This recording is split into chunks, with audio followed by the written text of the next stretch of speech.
America నుండి ఇండియాకి డబ్బులు పంపాలంటే ఇప్పటికీ ఆ పాత పద్ధతులేనా? అందుకే వచ్చేసింది మైపర్సు. Download now.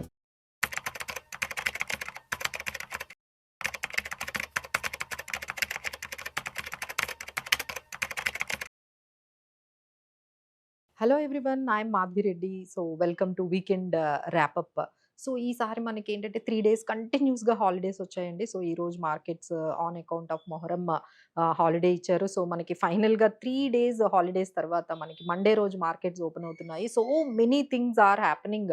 ఈరోజు కూడా చాలా మనకి మార్కెట్‌లో అంటే మన మార్కెట్స్ హాలిడే ఉన్న but rest of the world మార్కెట్స్‌లో చాలా విషయాలైతే మనకి జరిగాయి. సో ఆ ఇంపాక్ట్ అయితే మనకి మండే రోజు కనిపించబోతుంది. సో ఫైనల్‌గా థర్స్‌డే రోజు మార్కెట్స్ అయితే 24,056 దగ్గర అంటే మార్జినల్ గెయిన్స్‌తోనే మనకి క్లోజ్ అయ్యాయండి. అలానే మనకి సెన్సెక్స్ కూడా 77,100 పాయింట్స్ అంటే నియర్ 100 పాయింట్స్ అబోవ్‌తోనే మనకి సెన్సెక్స్ అండ్ నిఫ్టీ అయితే క్లోజ్ అయ్యాయి. సో కొంచెం పాజిటివిటీ అనేదైతే కనిపించిందండి. బికాజ్ ఎస్పెషల్లీ క్రూడ్ ఆయిల్ ఎప్పుడైతే $72 పర్ బ్యారెల్, $74 పర్ బ్యారెల్ అవ్వగానే సో అంటే వార్‌కి ముందు ఎలా అయితే మనకి క్రూడ్ ఆయిల్ ఇంటర్నేషనల్ ప్రైజెస్ ఉన్నాయో సో దాదాపుగా ఆ $70 ఆ రేంజ్‌కి మళ్ళీ ఆ $72 రేంజ్‌కి అయితే వెళ్ళిపోయండి. That is a very good news. మన మార్కెట్స్‌కైతే అది చాలా పాజిటివ్ న్యూస్ అని చెప్పుకోవాలి. సో ఇంకొకటేంటంటే ఈ ఇరాన్ లేకపోతే యూఎస్ ఈ జియో పొలిటికల్ టెన్షన్స్ కూడా కొంచెం తగ్గినట్టుగా మనకి కనిపిస్తూ ఉన్నాయి. అండ్ ఇంకా పాజిటివ్ న్యూస్ ఏంటంటే రూపీ అనేది చాలా వరకు మనకి ఎప్రిషియేట్ అయింది. అలానే స్టెబిలైజ్ అవుతోంది. ఆర్‌బీఐ ఏవైతే ఇనిషియేటివ్స్ తీసుకుందో అంటే ఈ ఎఫ్ఐఐస్‌కి బాండ్స్‌లో మీరు పెట్టండి.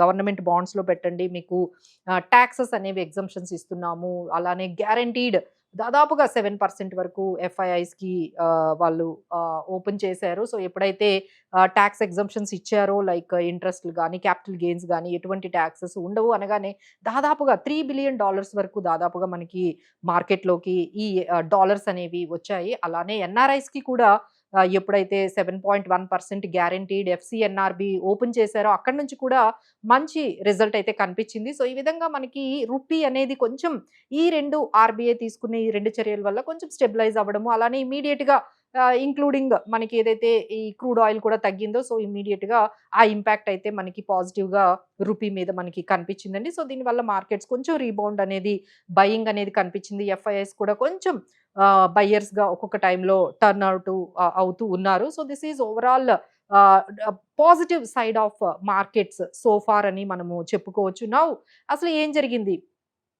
అంటే నెగెటివ్ సైడ్ మనం మాట్లాడుకుంటే ఈరోజు మనకి మార్కెట్స్ లేవు. బట్ వరల్డ్ మార్కెట్స్ అన్నీ కూడా వర్క్ చేస్తూ ఉన్నాయి. సో నెగెటివ్ న్యూస్ ఏంటంటే ఏషియన్ మార్కెట్స్ అన్నీ కూడా దాదాపుగా ఒక 2% నుంచి 3%, 7% వరకు కూడా ఫాల్ ఔట్ అయ్యాయండి. So you can take it Shanghai markets కానీ, China Hang Seng, KOSPI, Japan Nikkei. So ఇవన్నీ ఏషియన్ మార్కెట్స్ ఎస్పెషల్లీ దాదాపుగా మీకు చూసుకుంటే చైనా మార్కెట్స్ అయితే 2.38%, హ్యాంగ్‌సెంగ్ 2%, షాంఘై 2%, అలానే కాస్పీ అయితే దాదాపుగా 7% వరకు ఏషియన్ మార్కెట్స్ బ్లడ్ బాత్ అనేది ఖచ్చితంగా కనిపించిందండి.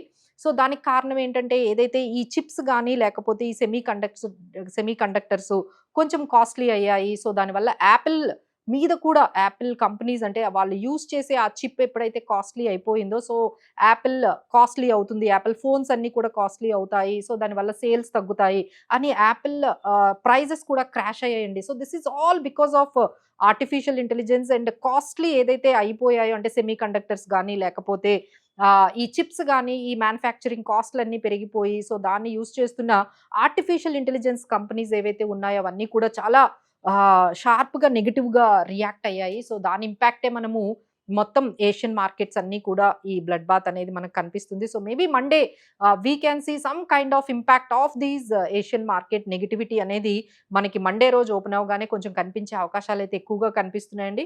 ఇంకొక బ్యాడ్ న్యూస్ ఏంటంటే యూఎస్ నుంచి ఇన్‌ఫ్లేషన్ డేటా వచ్చిందండి. సో దట్ ఈస్ ఆల్‌మోస్ట్ వాళ్ళకి 4% వరకు ఇన్‌ఫ్లేషన్ అనేది కనిపించింది. అంటే 3 ఇయర్స్‌లో ఎప్పుడూ లేనంతగా అందరూ ఎక్స్‌పెక్ట్ చేసిందే యూఎస్‌లో ఇన్‌ఫ్లేషన్ పెరుగుతుంది అనేది అందరూ గమనిస్తూ ఉన్నారు. బట్ ఇది ఫైనల్‌గా రిపోర్ట్ అయితే వచ్చింది. అంటే 3 ఇయర్స్‌లో లేనంతగా ఎప్పుడు లేనంతగా ఇన్‌ఫ్లేషన్ అయితే పెరిగింది. సో, దానివల్ల ఏమైంది అంటే మనకి ఫెడ్ రేట్ పెంచే అవకాశాలు ఇంకొంచెం పెరిగినట్టుగా కనిపిస్తున్నాయి. సో, ఫెడ్ రేట్ హైక్ అనేది very negative for artificial intelligence అండి. ఎందుకంటే ఇప్పటికే వాళ్ళకి చాలా కంపెనీస్ అన్నీ కూడా డెట్స్‌లో వాళ్ళు అమౌంట్ తీసుకొని వాళ్ళ కంపెనీస్‌ని, ఆర్టిఫిషియల్ ఇంటెలిజెన్స్‌ని వాళ్ళు రన్ చేస్తూ ఉన్నారు.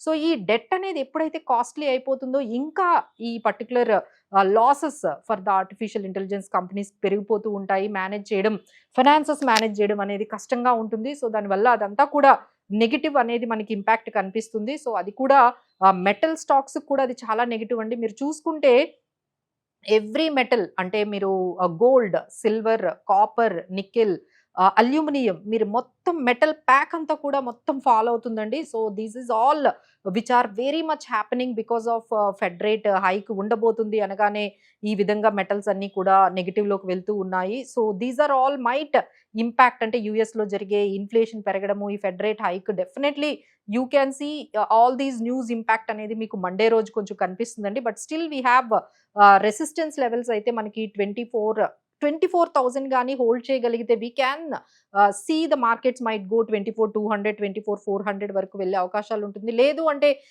24,000 గాని బ్రేక్ అయ్యాయంటే we can see the support levels at 23,800, 23,750 ఈ వరకు సపోర్ట్ లెవెల్స్ అయితే ఉన్నాయండి. So, we have to watch very keenly observe చేయాలి. మండే రోజు ఈ ఇంపాక్ట్ ఏషియన్ బ్లడ్ బాత్ గాని, ఈ ఫెడ్ ఇంట్రెస్ట్ రేట్స్ ఉన్న news and inflation US inflation news అంతా కూడా ఏ విధంగా ఇంపాక్ట్ అవుతుందో మనము గమనించాలి మండే రోజు. సో, మరి ఇలాంటి టైంలో ఎలాంటి స్టాక్స్, సెక్టార్స్ కొంచెం ఏ సెక్టార్స్ నెగెటివ్‌లో ఉన్నాయి? ఎలాంటి సెక్టార్స్ పాజిటివ్‌లో ఉన్నాయంటే రీసెంట్‌గా ఐ హావ్ అబ్జర్వ్డ్ అండి. సో, ఈవెన్ మన దగ్గర కూడా పెట్రోల్ బంక్స్‌లో మీరందరికీ కూడా గమనించే ఉంటారు. E20 ఆయిల్ అనేది అందరూ కూడా వేస్తూ ఉన్నారు పెట్రోల్ బంక్‌లో. అంటే ఫైనల్‌గా మనం చూస్తున్నాము ఇప్పుడు E20 అంటున్నారు, E30 అంటున్నారు. మళ్ళీ మనం ఫ్యూచర్‌లో చూస్తే ఎథనాయిలే మనకి 50% కూడా ఉన్న ఆశ్చర్యపోవక్కర్లేదు. So, we are using completely ఎథనాయిల్‌ని యూజ్ చేసేటట్టుగా మన గవర్నమెంట్, సెంట్రల్ గవర్నమెంట్ అనేది చర్యలు తీసుకుంది.